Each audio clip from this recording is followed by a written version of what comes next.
So, Sir Ryan, ikaw naman ang magbida ngayon. Ano ang mga success points ng buhay mo simula nung nag-trabaho ka sa MCC? Siguro, Coach, masabi ko na grow maturing talaga ako. Actually, not all aspect like sa wisdom, spiritually. Tapos yung maturity ko, dati kasi hindi ako, mayayain ako sa tao. So, I don't see myself handling people.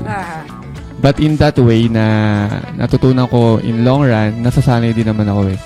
Kasi shoutout pa nga kay Tita Dina. So, kasi minessage niya ako eh. Yun nga pala. Tapos, syempre, yung na mga accomplishment, aside sa financial, syempre, I very much thank you for the company for giving me this opportunity na hindi lang para sa akin kasi mas maganda yung ma-share mo yung blessing mo sa kapwa mo, di ba?